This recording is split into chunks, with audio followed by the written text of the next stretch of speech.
क्या आपने कभी सोचा है कि आपकी जिंदगी में आने वाली कठिनाइयां किसी बड़े उद्देश्य का हिस्सा हो सकती हैं? आज हम आपको एक ऐसे व्यक्ति की कहानी सुनाने जा रहे हैं जिसने विश्वास और धैर्य के बल पर गुलामी से राजसी पद तक का सफर तय किया। यह है यूसुफ की प्रेरणादायक कहानी। बहुत समय पहले कनान नामक स्थान पर याकूब नामक व्यक्ति अपने 12 पुत्रों के साथ रहता था। उनमें सबसे प्रिय था यूसुफ, क्योंकि वह बूढ़े याकूब का पुत्र था। याकूब ने यूसुफ के लिए एक रंग-बिरंगा अंगरखा बनवाया। यूसुफ को परमेश्वर की ओर से अद्भुत सपने आते थे। एक दिन उसने अपने भाइयों से कहा, मैंने सपना देखा कि हम खेत में पूलियां बांध रहे थे और मेरी पूली खड़ी हो गई, जबकि तुम्हारी पूलियां झुककर मेरी पूली को प्रणाम कर रही थी।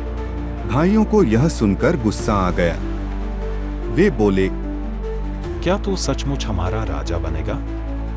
फिर एक और रात यूसुफ ने सपना देखा और अपने पिता व भाइयों से कहा, मैंने देखा कि सूरज, चांद और 11 तारे मेरे आगे झुक रहे हैं। याकूब ने इसे सुनकर कहा, क्या सचमुच मैं, तेरी माता और तेरे भाई तेरे सामने झुकेंगे? यूसुफ के इन सपनों से उसके भाई जलने लगे और उससे नफरत करने लगे। एक दिन उसके भाई भेड़ बकरियों को चराने के लिए शकेम चले जाते हैं। याकूब ने यूसुफ से कहा, जा अपने भाइयों और भेड़ बकरियों का हाल देखा कि वे कुशल से तो हैं, फिर मेरे पास समाचार ले आ। वह हेब्रोन से निकलकर शकेम पहुंचता है। वहां पहुंचकर यूसुफ को पता चला कि उसके भाई दोतान चले गए हैं। जो ही उसके भाइयों ने उसे दूर से आते देखा तो उसके निकट आने के पहले ही उसे मार डालने का षड्यंत्र बनाने लगे। उन्होंने आपस में कहा, देखो वह स्वप्न देखने वाला आ रहा है, इसे मारकर किसी गड्ढे में डाल दे और यह कह देंगे कि कोई बनेला पशु ने उसे खा लिया। फिर हम देखेंगे कि उसके स्वप्नों का क्या फल होगा।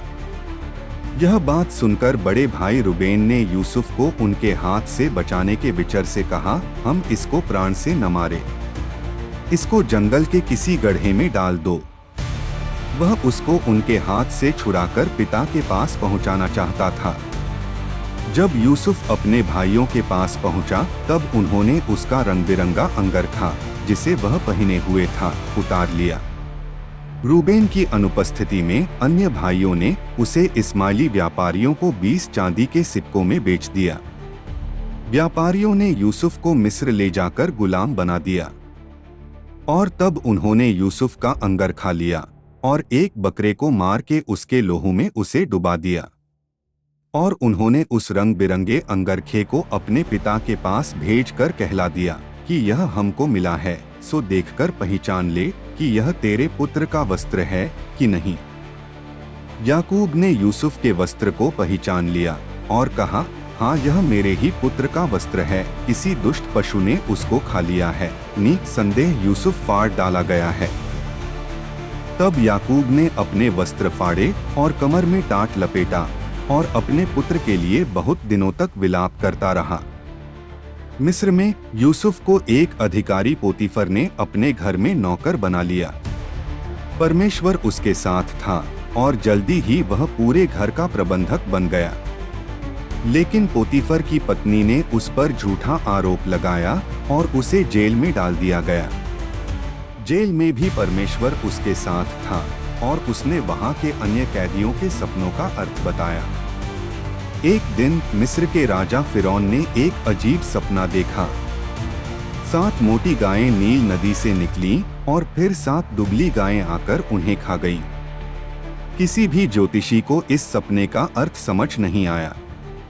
तब फिरौन के पिलानेहारों का प्रधान को याद आया कि जेल में एक व्यक्ति था जो सपनों का अर्थ बता सकता था, यूसुफ। ये सपना 7 वर्षों की समृद्धि और फिर 7 वर्षों के अकाल को दर्शाता है। आपको पहले 7 वर्षों में अन्न इकट्ठा करना चाहिए ताकि अकाल के समय देश को बचाया जा सके। फिरौन यह सुनकर चकित रह गया और उसने यूसुफ को मिस्र का प्रधान मंत्री बना दिया। जब अकाल पड़ा तो यूसुफ के भाई मिस्र में अनाज लेने आए। वे नहीं जानते थे कि मिस्र का प्रधानमंत्री वही यूसुफ था जिसे उन्होंने सालों पहले बेच दिया था। यूसुफ ने पहले उन्हें परखा और फिर रोते हुए कहा, मैं तुम्हारा भाई यूसुफ हूं। तुमने मुझे बेच दिया था, लेकिन परमेश्वर ने मुझे बचाने के लिए यहाँ भेजा। उसने अपने भाइयों को क्षमा कर दिया और अपने पिता याकूब को भी मिस्र बुला लिया। यूसुफ की कहानी हमें सिखाती है कि एक परमेश्वर की योजना हर हाल में हमारे लिए बेहतर होती है। दो मुसीबतें हमें तैयार करती हैं, हमें तोड़ने के लिए नहीं बल्कि हमें ऊंचा उठाने के लिए। 3 क्षमा से बड़ा कोई आशीर्वाद नहीं।